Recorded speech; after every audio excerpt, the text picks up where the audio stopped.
Good morning. Good morning. I'm late. I missed it by 3 minutes. I'm sorry. I just, just did. I just did. Look, it's not easy putting on a live stream every morning. It's not easy putting on a live stream every night because, as you know, I haven't had one for our nature of employment now and since Thursday night. I need to get on that. I'll tell you, I was so strong yesterday to start the week. And man, I just got tired again. So it's I don't know how people stream like multiple hours. Multiple hours in a row. I run out of things to talk about. I don't have that much to say, and normally I need something to talk about, like I need a subject. And I mean, you can make up all kinds of stuff, I guess, but I don't know. So, what are we doing today? What's the is there a theme of the day? Well, I guess I'll tell you what I'm doing today.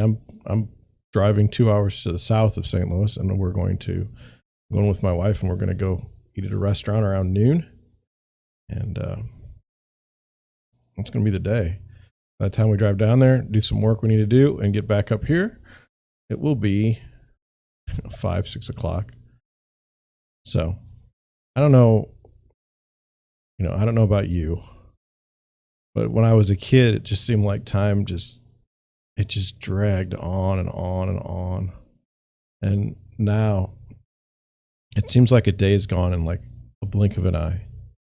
There's some days I wake up and it's like, I know I'm not going to get everything done. I'm not even going to come close. So then it's just like ranking what I can get done.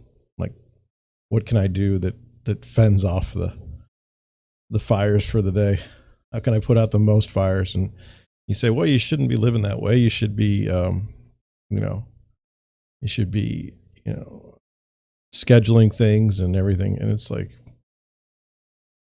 forget it. Going to have an interesting discussion about the market today, the housing market. I don't know what's going on. Had a great closing yesterday. Makes me happy. I like when my buyers are happy. And this particular situation was a tough one. It was a tough one. Like, internally, it was tough because I wanted, their lease was up at a certain point in time. We were looking, and as is the case for a lot of home buyers right now in the market, they go and they see multiple offers on houses, and it's a bad situation. And this particular case, we had looked at a house right up front, and the house had, first weekend sold. And we continued to look the next couple of weeks, and all of a sudden that house came back on the market. We had been in the house. We knew about it. My buyer said, if I put in this number, I would be okay with that. So we wrote it for that number. Within like 6 hours, we'd had a deal with the seller. Why? I don't know. You'll have to ask them. We did put an offer in above asking. It did appraise. Everything was fine. It's a house where I feel like it needs some love, in the sense that it needs some maintenance. But I think it's going to be a solid home for my buyer for years to come. And it has some things that my buyer really wanted. I'd actually worked with this buyer 7 years ago to sell their previous home and buy another one.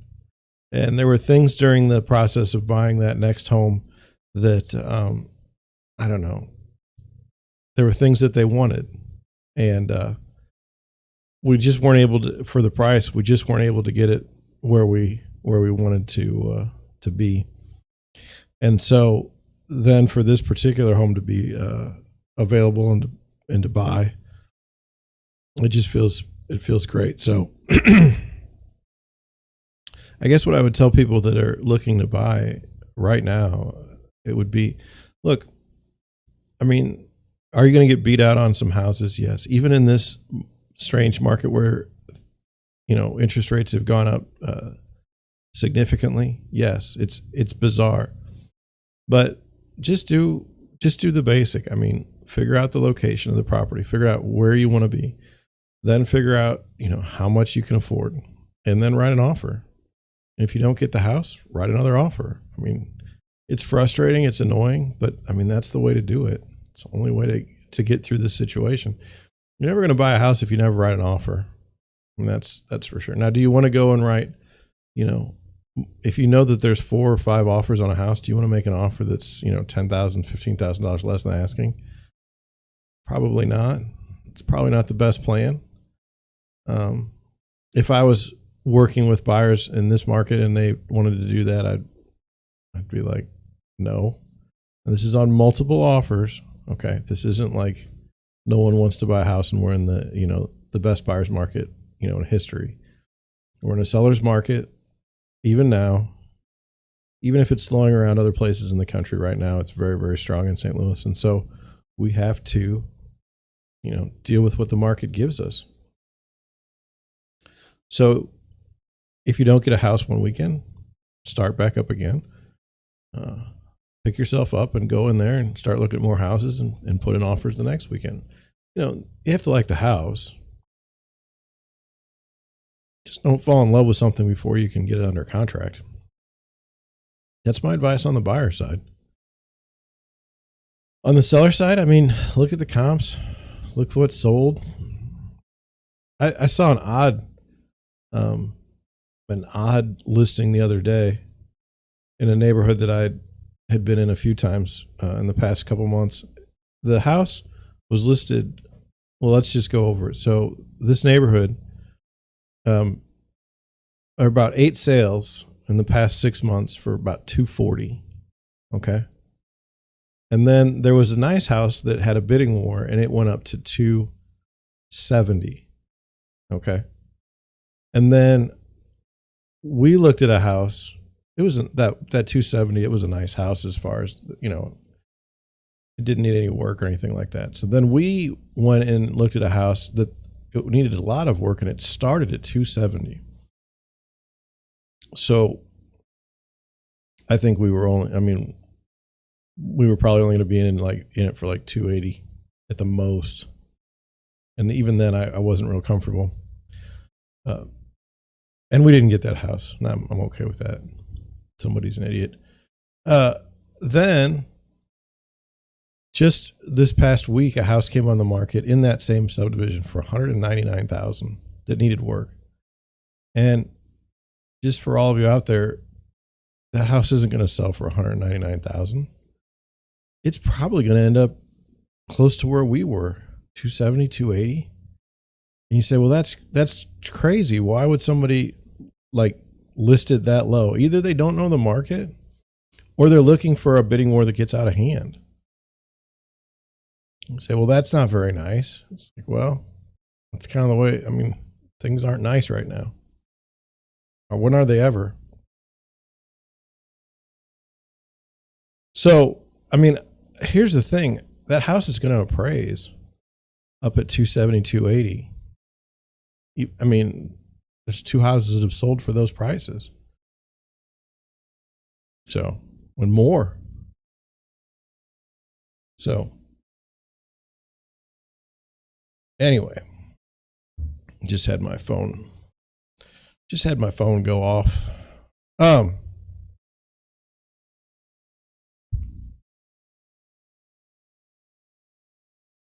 Wanted to spend a moment to talk about kind of my own business philosophy and how it works and how it doesn't work at times. I like to work with the same people all the time if I can. So that means I like to work with the same title company. I like to work with the same lenders. It makes things easier on the buyer side, makes things easier on the seller side too. But this time was a perfect example of why I like to work with the same people. So the lender was, the buyer wanted to use a particular lender.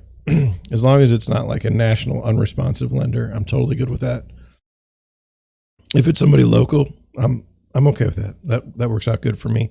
And if, I'll give anybody a chance. I don't have any problem with that. So great.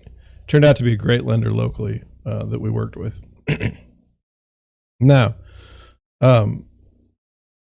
title. So in St. Louis, we have title on the buyer side, title on the seller side. Seller's title company, reputable. Our title company was reputable. I work with the same people every time. We got to moving the closing date up, which was beneficial for us. And I don't know if it was beneficial as much for the seller, but it was very helpful for us. And then anyway, we moved up and everything was going very well. The last minute, this HUD statement, we needed this statement from HUD, and it wasn't in, and it was going to affect the closing. So my title company, the lady that works at the title company, just came out right away and said, "Hey, it doesn't look good for closing." This was on Thursday. I said, "Oh, really?" I said, "Yeah." So why is that? She said, "Well, this form is missing." I said, "Okay." I said, "Would you please just tell me what's going on when you know something?" And so I didn't have any animosity. I didn't have any angst, anything with the title company, because I'd worked with them in the past and they always do a fine job. And I knew that if I said, "Hey, would you please just keep me in the loop?" she would keep me in the loop. I had no doubt. And so, the next day is Friday, around 3:30, starting to get a little nervous. And I get an email, maybe 3:40. "Hey, we got the document in. We're good to go. Closing on Monday." And I just thought about that in the context of, working with the same people all the time. If it would have been somebody new at the title company, if it would have been somebody throwing up barriers to me getting the deal done, I've been livid. And, that's just one example of just working with people. I have a lender that I've been working with for a while, and, we talk from time to time, and there was a miscommunication in the sense that in most markets, how it works is you have the inspection period, and then normally the lender will order an appraisal after the inspection period, because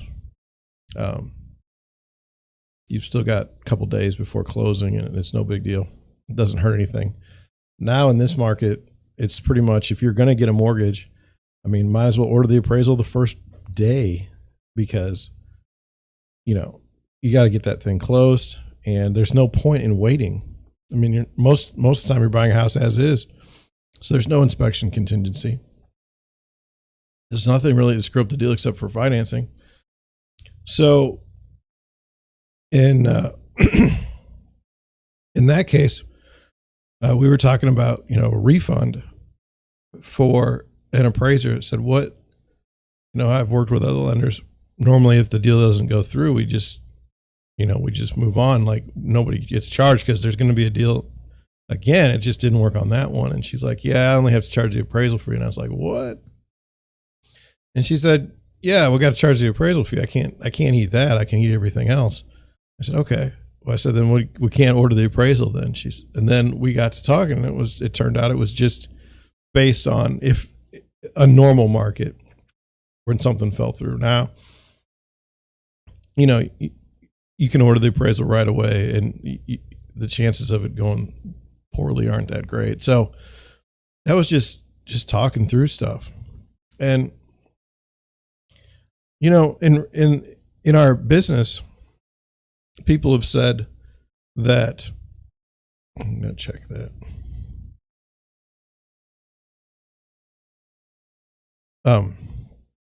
In our business, in the real estate, sales space, people say, well, you can't have, arrangements between your financing companies and your mortgage companies and your title companies and your real estate brokerages. And I agree with that. Anything that you're getting should be disclosed. I have no problem with that. But there's always been this real problem with, on the competition side, people say, oh, well, if you shop 20 different lenders, you can get a lower rate. Well, can you? I mean, is there something to be said for you can get a deal done? And how much is that worth to you? I know that, we look online all the time and you see these teaser rates and you call about them, and they're totally nothing close to where you were quoted. And you say, well, why is that? Well, they're salespeople, and that's a sale. It's an ad.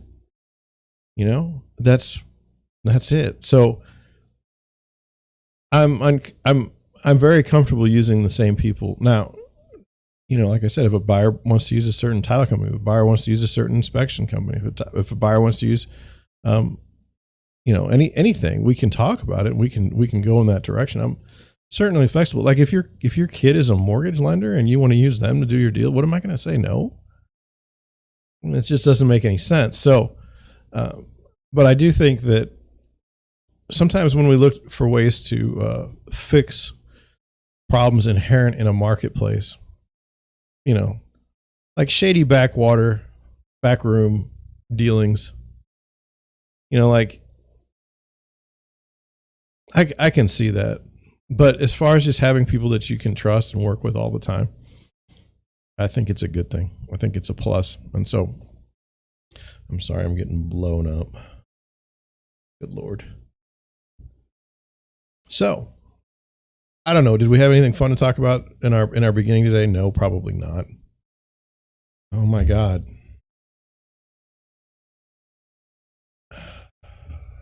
Stop. Working. Okay. Anyway.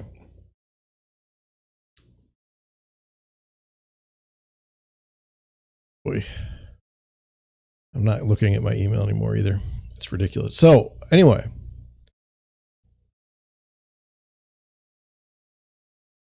Let's get into some articles. Let's get into the first one. Google search has us looking at Peleton. Now, I've been intrigued by Peleton quite a while. They seem to be in a free fall. And at the time, the CEO, when I talked about it last, was they were talking about how Amazon or Apple or somebody was going to buy them because that way they're such a great company that would really work out well. And I was like, well, that doesn't seem like something that would be true. It seems more like the CEO is trying to find a way to get out, from underneath this. And like the next day, the CEO was let go, which was the founder, I believe. But let's go through this. I think that selling high-priced exercise bicycles, I think that's kind of fun. And how it's not working now is disappointing. Let's figure it out. So anyway, look at all the beautiful people, by the way, in this picture. I mean, not one bald dude, not one round dude. Everyone's happy. I wonder if they're paid models or what's up with that. They don't look like me. I don't know. Anyway, let's continue. It says, here's the headline: Peloton's earnings are even worse than expected. That's impressive. When you set the bar low and then don't even hit the mark, that's impressive. It says market watchers were anticipating a rough quarter for Peleton, but not quite this bad. The beleaguered connected fitness company, that's what they're considered. That's their market. Connected fitness company missed revenue estimates by $6 million. Okay. Reporting $964.3 million. That's down from $1.26 billion from this time last year. Losses for the quarter hit $757.1 million. That's funny. What in the world? All eyes are on new CEO Barry McCarthy, who took over for embattled co-founder John Foley back in February. Man, turnarounds are hard work, McCarthy wrote. opening the company's shareholder letter on a suitably somber note. It's intellectually challenging, emotionally draining, physically exhausting, and all-consuming. It's a full-contact sport. That's the turnaround he's talking about. McCarthy acknowledged that the company's difficulties following pandemic-fueled explosive growth. It was an issue Foley had largely shaken off as overstated during his time at the company, but after Peleton ramped up production to meet new demand, gym reopenings have contributed to inventory stockpiles. That includes in part returns that cannot be refurbished and resold. Well, that's not good. Like, apparently you can't get like a used Peleton. I don't know. I know nothing about this. The balance sheet challenge has been managing inventory. We have too much for the current run rate of business, and that inventory has consumed an enormous amount of cash, more than we expected, which has caused us to rethink our capital structure. More on this in a moment. Fortunately, the obsolescence risk is negligible, and we believe the inventory will sell eventually. So this is primarily a cash flow timing issue, not a structural issue. Well, I feel like when you lose $757 million in a quarter, I feel like that's an issue. And you fired your CEO. I don't know. It seems to me you've got some issues here. The company is also facing a price increase on its monthly subscription fee on June 1st. This is an interesting way to put this. The company is also facing down a price increase. So we're going to raise rates. They don't have to. The executive noted a modest churn rate this far, suggesting that if things remain at current levels, the company will increase revenue by $14 million a month. It remains to be seen whether additional subscribers will jump ship when those price hikes go into effect. We're still a little bit uncertain when the dust settles what the churn will be. Well, we're going to raise prices and we really don't know what's going to happen. Okay. He sized 3 primary goals for the first. 1, stabilizing the cash flow. 2, getting the right people in the right roles. And 3, growing again. He notes that the company has hired on former Growth Collaborative COO, Andrew Rendich, to manage the company's supply chain and help get inventory more in line with demand. The company, long known for its treadmills and bikes, I would say I was known more for their bikes than their treadmills. I didn't even know they had a treadmill. Is set to shift its focus from being hardware to software centric. Because there's probably nobody in that space. No dominant player there. Peleton says it's focused on international expansion and addressed additional demographics. The company's user base is currently 80% female and 20% male, and McCarthy notes that it's attempting to get that number around 50-50, which would make a shift in its advertising, which could make a shift in its advertising. You don't often see like someone wants to have fewer females and more males in this day and age. It's also seeking more third-party sales, a shift from the company's longstanding focus on online sales and first-party stores. On the call, McCarthy noticed he wasn't sure yet with regard to additional markets, noting that the company is still finalizing its plans. He also implied that the company is exploring a method where its exercise systems could be sent through a parcel service like FedEx and set up by users rather than the current model, which requires a Peleton technician, though it's far too early to say anything else on that front. Now, if you are a Peleton technician and you were listening to the earnings call, are you excited about that?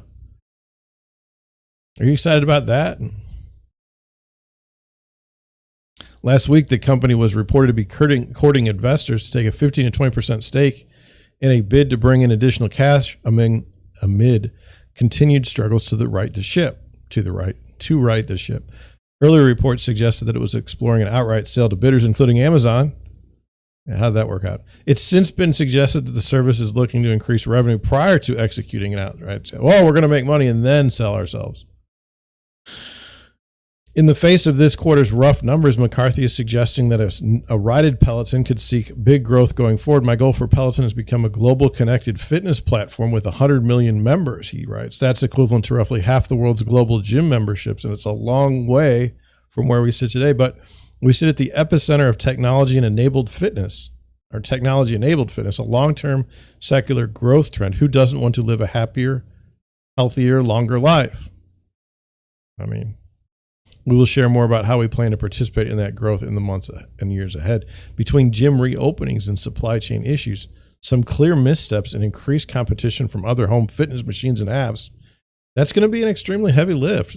These are not unsolvable problems, McCarthy said on the call, implying that while the growth is slower than expected, the company believes it will have seen a major turnaround within the next 12 months.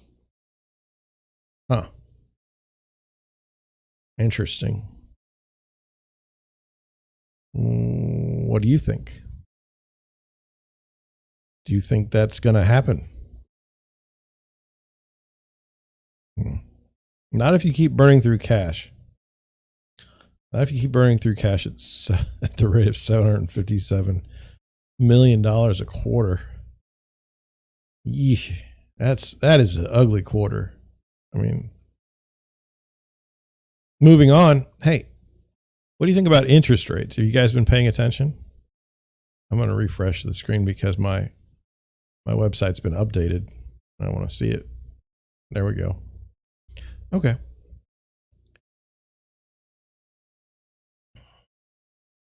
$30-year fixed, what are we at? 5.52%. A decrease from yesterday's 5.64%. Okay. 5.5%. Let's just say 5.5%. We can live with 5.5%. We can. I'm not worried. Everything's fine. Moving on. Now, I'm going to look at listings today in Fresno, California.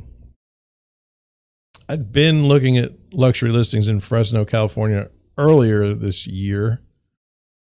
We've got this one here is just a lot. This is a commercial building. This is ugly. I don't even care. I'm not looking at that. This house here, I think I've seen before. So I'm not going to look at that one. I think I've seen this one before. And plus, I mean, it's a 3-bedroom, 2-bath, 1,700 square feet. There's nothing that interesting about it. This is 1.8 million, 4-bedroom, 3.5 bath, 3,175 square feet.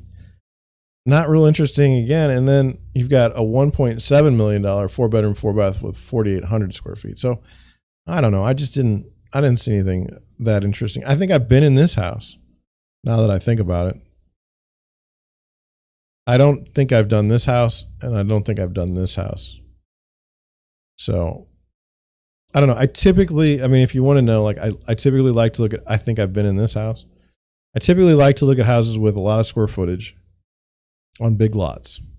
That's my definition of luxury real estate. So let's take a look and see if I've seen this one. It's been on the market 179 days. I'm almost positive I've seen this house.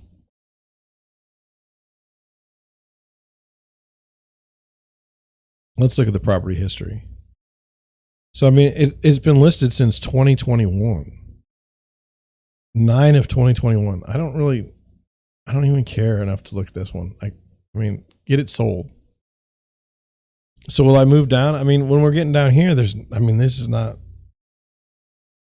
just not it for me. So we may have a difficult time here in Fresno. Let's look at this one because, like I said, we're at 4,800 square feet, just over a third of an acre lot. 80 pictures. I mean, I don't need 80 pictures. Been on the market 2 days, it says. Let's look at the property details. All right. Let's look at the history.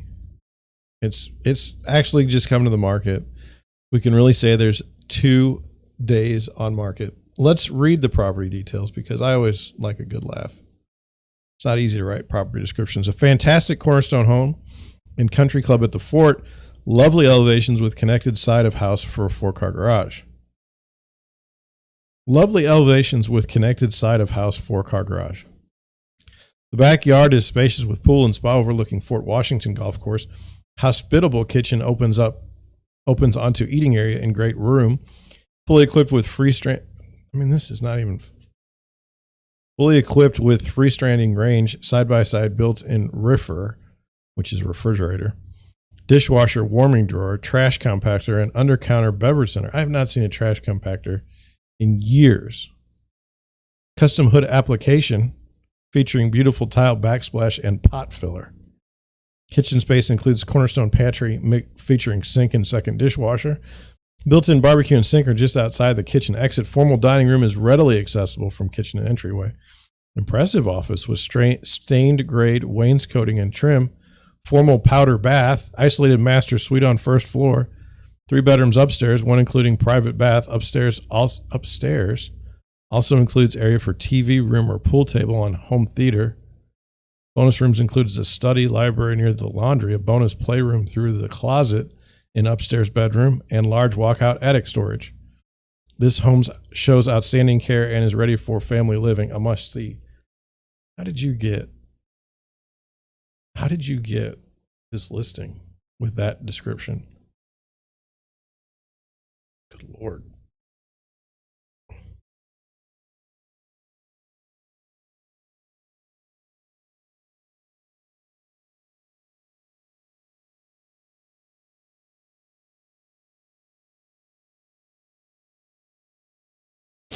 Yeah, I mean, I just stopped in the middle of the show. I did. It happened.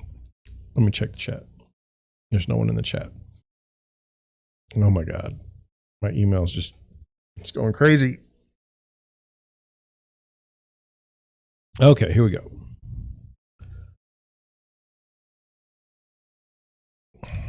Someone got a drone camera. Like, this does nothing to help me buy this house. This is a wonderful picture. This is really what I need to buy a house in this market. I really need to see the roof. This is what I need, is the 7th picture in this listing. The roof from a drone. This is criminal. What are we doing here? Are we not going to see the house at all? I mean, that's a great picture, but why it needs to be in my real estate listing, I have no idea. Seriously, what is this? We're not really going to put 20 pictures of the outside of the house. Oh, finally, 20 pictures in. Let's look at the actual house. Well, there's going to be 7 pictures of the front. What in the world? We're not getting in, are we? Oh my God.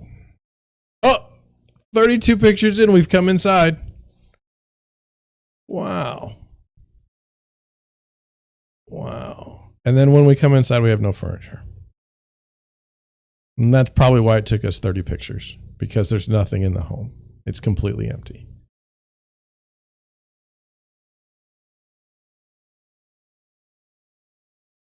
$1.7 million doesn't buy you a whole lot in Fresno, it seems.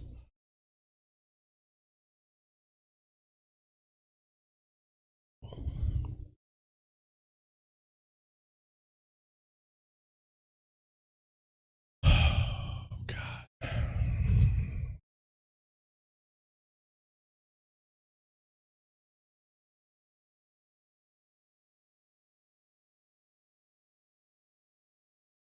I mean, I've got nothing to say because there's just nothing here that I want. I'm in 60 pictures. I quit.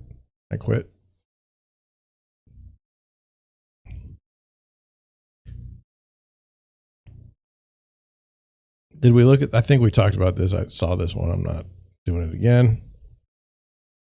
I don't think we did this picture, this house. It's only been on the market 32 days, it says. Property history tells us, yes, only listed that long.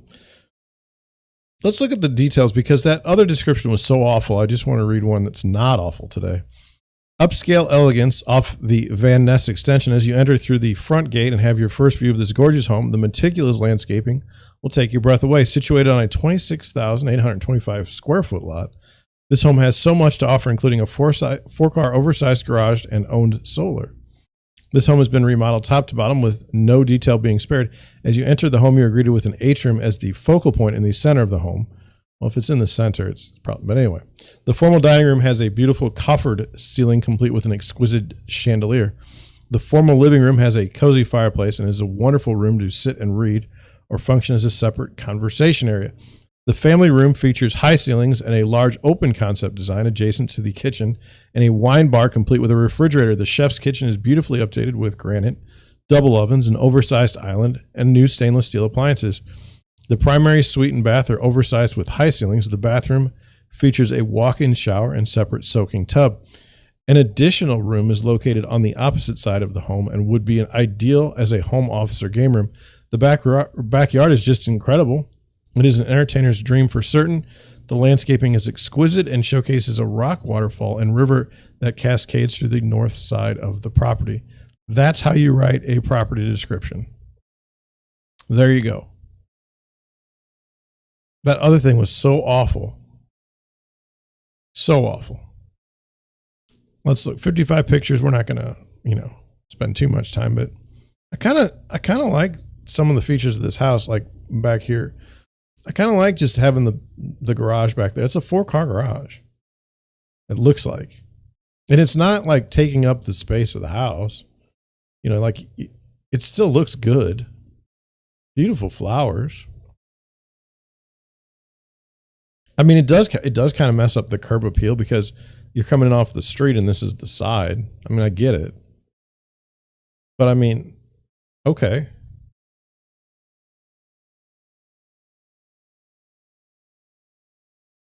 "11 pictures in and we're inside." See? That's how you want to do it. Now, to be fair, they have furniture.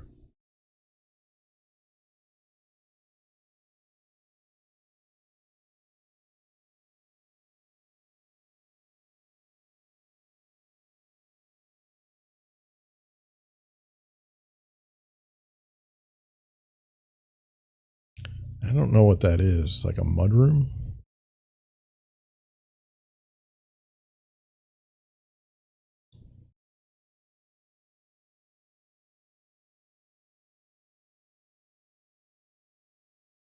It's just like the style and the architecture, the design, just different than what I'm used to. Like, why do we have a cabinet in the corner right here?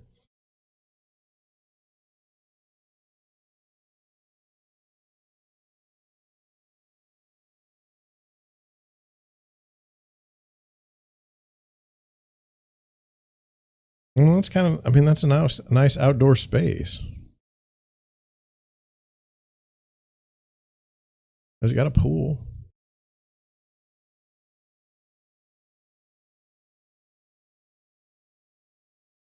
I don't know. I mean, I'm okay with it. I mean, that versus the other house. This just came on the market. 5 bedrooms, 4.5 baths, 5,478 square feet. Built in 2004. 3 days on the market. Property history. It was listed in 2022. I mean, how am I going to explain that? How am I going to be upset about that? It's right in the city. It says the Manor House, stunning, elegantly remodeled home in Fig Garden Estates. Nothing was left out when updating this gorgeous estate home. Beautiful hardwood flooring throughout to the gourmet kitchen appliances. Does it make sense? The quality, the comma doesn't work. The quality of craftsmanship and attention to detail are refreshing. The living room has gorgeous frame centerpiece fireplace with lions sitting at attention guarding all that enter. French doors open to each side of the fireplace, laying out the stunning backyard sanctuary. The fountain and fireplace frame. The brick laid paths and fresh professionally installed landscape. Let me read that again. The fountain and fireplace frame the brick laid paths and fresh professionally installed landscape. In the kitchen, you will enjoy custom cabinets, brushed brass hardware, farm sink, and fixtures. Each bathroom was completely remodeled with decorator tile work. The owner's suite has antique vanities, marble walk-in shower, jacuzzi tub, bidet closet. Each room has a unique touch of class and timeless style from generations past. Each room, a unique touch. This property is for the car enthusiast with a 2-car garage attached to main home, and a finished 6-car garage for those motorized toys or professional with its own bathroom. The approximately 1,100 square foot apartment with a antique mirrored above the stunning fireplace. Wow. And there's not even it's completely covered in a beautiful light bamboo flooring, dining area, living rooms, full-size kitchen, half bath, and laundry room with upstairs loft and full bathroom upstairs. Fig garden is highly desirable with shopping and restaurants close by. Wow. Does anybody ever just read these things, or do we just throw them up? Do we just throw up the descriptions these days? It's going to sell anyway.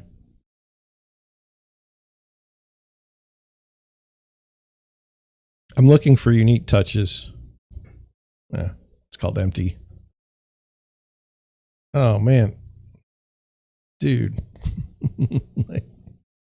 That doesn't look right.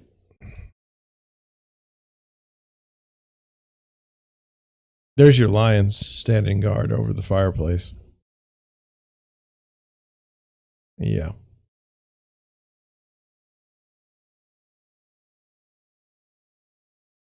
Wow.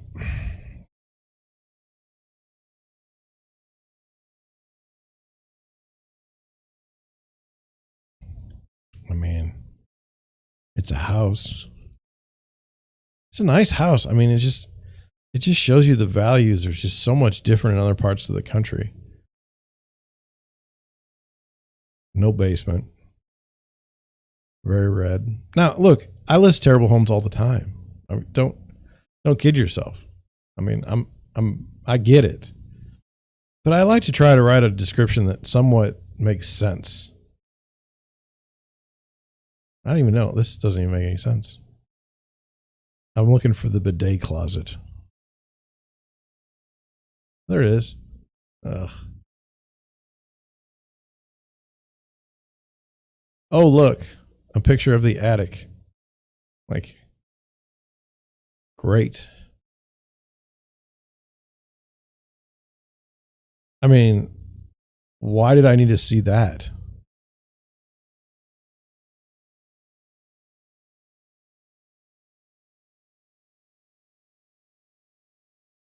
All right, 50 pictures and I quit. I quit. Oh my God. My email. I just said I wasn't going to look at my email.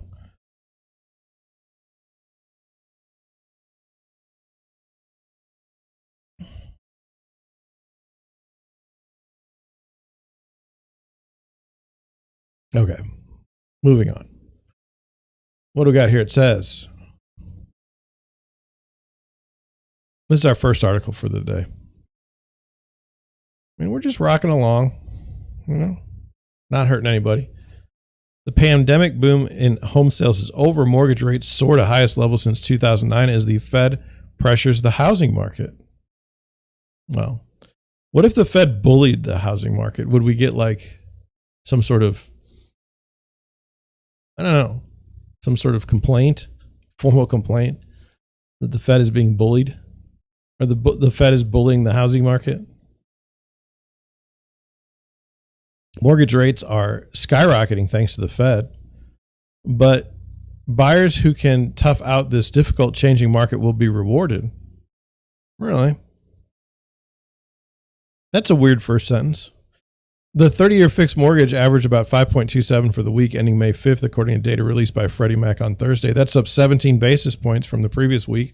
1 basis point is equal to 1/100th of a percentage point, or 1% of 1%. This represents the highest point for the benchmark 30-year mortgage product since 2009. To put that in context, the last time a mortgage rates were this high, Barack Obama was just months into his first term as president.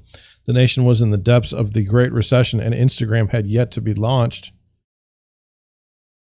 The Great Recession, okay, like versus other recessions. I mean, we got through it, okay.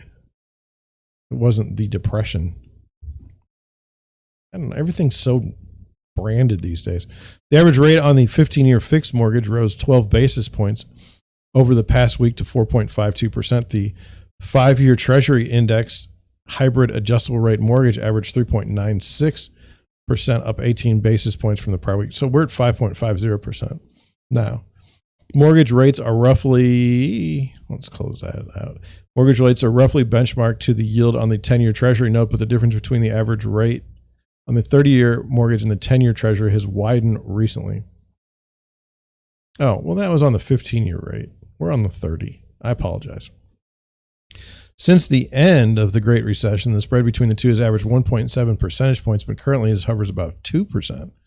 If the spread were closer to historical levels, the 30-year fixed rate mortgage would still be below 5%. It's not. Scratch.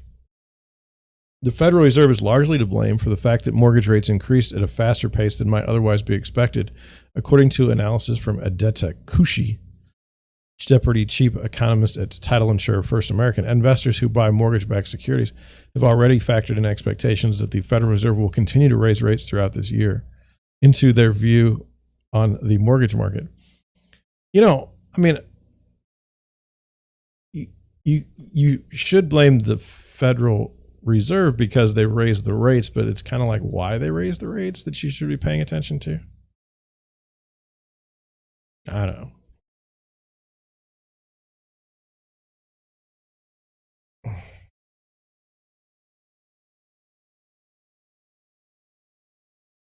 Maybe that's just me. Okay. Lenders consequently must hike the rates they offer consumers so they can continue to sell their loans to investors. Those sales are what generates the fund to produce more mortgages. While some additional Fed tightening is already baked into today's average mortgage rates, ongoing inflationary pressure remains likely to push mortgage rates even higher in the months to come. Not a surprise if you've been listening to my live stream. Hiking short-term interest rates isn't the only way the Fed influences the mortgage market. The central bank itself has been a buyer of mortgage-backed securities since the start of the pandemic. So now that the Fed will be shrinking its balance sheet of bonds, including these securities, there could be an impact on liquidity in the mortgage market. Lenders would need to make up the difference by raising rates. Already recent housing market data has shown the massive effect the surge in rates has had on home buyers. The pandemic boom in home sales is over and activity is back at pre-pandemic levels. Mizuho Securities U.S. economist Alex Pell and chief U.S. economist Stephen Rucito wrote in a research note, it's clear that the affordability challenges posed by rising rates and higher prices has cooled demand among home buyers. Not for me. Nevertheless, home listings remain few and far between. That means that home prices likely will continue to grow, albeit at a slower pace. Even with a reduced pool of buyers, there aren't enough properties to grow around. And there's the potential that rising rates could also put a danger on the supply of homes for sale. Existing homeowners are rate locked in when their existing mortgage rate is below the prevailing mortgage rate because there's financial disincentive to sell their homes and buy a new home at a higher mortgage rate. Let's go over that. And there's the potential that rising interest rates could also put a damper on the supply of homes for sale. Existing homeowners are rate locked in when their existing mortgage rate is below the prevailing market mortgage rate because there's a financial disincentive to sell their homes and buy a new home at a higher mortgage rate. Well, that's true. Most economists anticipate that the housing market is balancing out, meaning that bidding wars and contingencies could soon become a thing of the past. Well, it hasn't happened here in St. Louis. It would be nice if it did, sort of, depending on what side you're on. My opinion is, you know, if you bought a 3-bedroom, 2-bath home in Bayless, you paid about $180 or $190 4 years ago, 5 years ago. And now you're probably in it for like $250, $270 in Bayless. Not criticizing Bayless, the place, just as a location. Like, if you wanted to sell your home that you paid $180 for 5 years ago, where are you going to get value for your home after you sell it? Like, what are you getting if you buy another house other than a higher payment and higher price? You didn't get any value in the home. My opinion. Need a drink.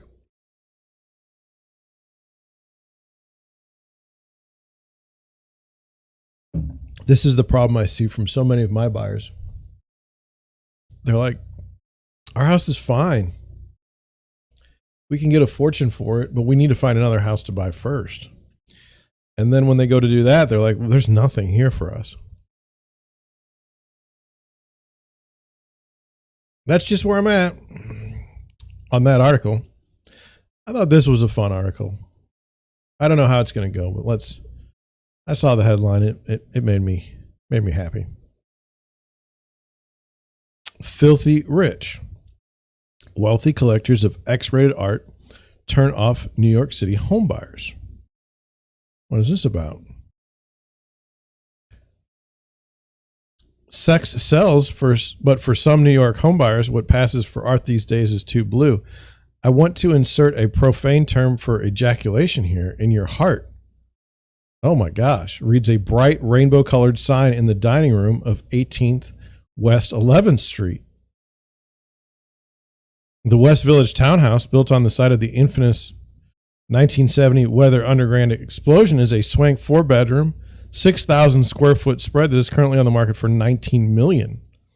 It's owned by WeWork founder Miguel McKelvey, who installed the naughty piece of word art by John Giorno, which retails for about $1,500. The home's broker, Clinton Stove Compass, says that he never takes the painting down for showings, and mostly it elicits giggles, laughs, and snickers, sometimes photos, but he admits the vulgarity is a turnoff for a lot of buyers. I definitely think shocking art can negatively impact the sale of a home, including driving down the price, added Laureen Cadman, a broker at Century 21 in Toronto. Purchasing a home is very much an emotional purchase, so something as simple as a bad vibe from a painting could completely deter someone from buying a home. I agree. Proactive art has always been used to, I don't even know the word. I'll let you figure it out. But these days, a bevy of bourgeoisie collect the art created at their expense. The stratospheric appreciation of contemporary artworks and loosening mores have made collecting even X-rated pictures a matter as practical as playing a blue chip stock. Artists like John Curran, the Yale-educated artist known for his grotesque nudes and cartoonish sex romps, can sell their works for more than $10 million a pop in the Brooklyn Museum. It makes a statement, but in a living room, it's disconcerting, brokers and their clients say. When Century 21's Cadman toured a newly listed 3-bedroom house, she got a nasty shock. The home's basement man cave more looked like a Randy serial killer's lair, with multiple photos of disembodied female parts hung throughout the room in the neat little 18 by 24 inch frames. Most of them were nipples. There were also lips, but not just any lips, if you know what I mean. She also remembers photos of mouths doing suggestive things like licking a lollipop and sucking on a popsicle. Despite the titillating close-ups, Cadman's clients closed for $628,000. The kicker is when we went back for the final visit before closing, the owners were home. The smile and teeth of the lady's mouth in the photos matched the sellers. Douglas Alman's Lindy Barton Barnett says her jaw dropped after walking into a 1-bedroom loft on 23rd Street that was plastered in pornography. There was large format pornography, full frontal nudity on every single wall. Her conservative client, who turned beet red, was not amused. They left without making an offer. Now that's weird to me. Now, this is just me. So let's say I'm a buyer's agent. Were there no pictures of the house before you went on the showing? And if there were, did the listing agent not put those pictures out? So you didn't see them? Well, obviously it would be difficult because there's, I might get hit on YouTube for this, which I'm not really excited about. But I'm trying to figure out, you didn't know it was coming? I think almost as a courtesy, you should put something in the listing, in the market, in the agent remarks at least. Hey, this might not be for everybody. To close the deal, many brokers ask their clients to clean up their acts. Compass's Vicki Barron says she had a client whose pricey Tribeca condo was packed with paintings of women that would definitely make buyers blush. She told the seller to 86 their smut hoard. Nest Seeker's agent Mike Fabry also obscures his client's raunchy art. That's what he had to do when he sold the Brooklyn Heights apartment of Bob Flanagan, the puppet maker behind Toonces Saturday Night Live's terrifying driving cat. He had all his favorite puppets around the apartment, including a 9-foot tall statue he made of Michelangelo's David. If David was middle-aged and didn't work out, it was basically a huge statue of a naked fat guy. He said, noted that the paunchy David's manhood was left protruding. I had to put a sheet around it for showings. And when faced with a phallic hurdle in a Harlem condo, he was representing Stephen Gottlieb, an agent with Coldwell Banker Warburg, quickly neutered the issue. Not only were the subject's genitals on full display right at the eye level, but the painting was gory as well. I'm sure it was a metaphor for something, but that's a conversation for another day, likely an art critic and not a real estate agent.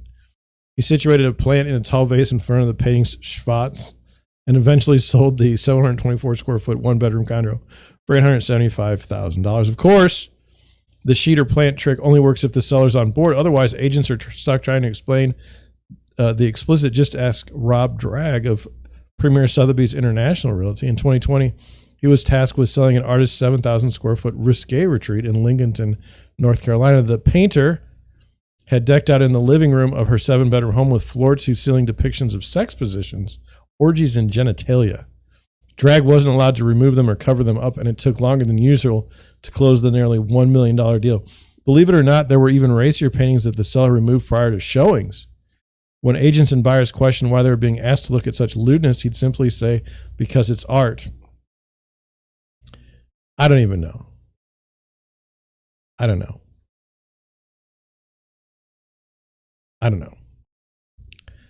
Whatever. I mean, does that work? That's where I'm at. Does that work? What will that help me sell a house? That's all I care about as a listing agent. I really don't care. We've gone over this. I'll list a house. I mean, it's not my job to judge someone's moral character, right? I mean, I'm there to list the house.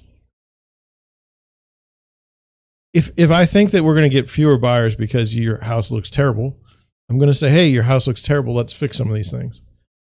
And if you don't like it and you want to use somebody else, that's okay. That's okay. Free country.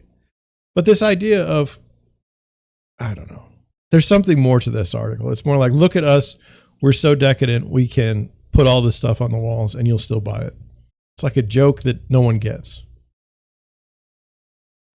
Speaking of a joke that no one gets, I mean, seriously, have you seen my show? Anyway, I don't know. I don't get it. I mean, some of this stuff, it's like, you go to a normal house and you see something, like you say the color of the wall or the tiles and you don't like it. So you say, well, we're going to get rid of that the minute we move in. You think that's not going to happen with artwork that's terrible? And it may be great artwork. I don't know. I'm not an art critic, but I'm just saying, like, it's great you put that art there. Now I'm going to take it down the minute that I buy the house. You win, I guess, somehow. I don't know. It doesn't make any sense. So what do we have today? Like I said, I'm going to head out of town, answer some emails and do all that. But I hope you have a good day. It's Tuesday. Lots going on. Gonna touch base with some of my clients here. But that's it. That's the show. Tomorrow, 9 o'clock, be here. We'll go over more stuff. Come hang out in the chat.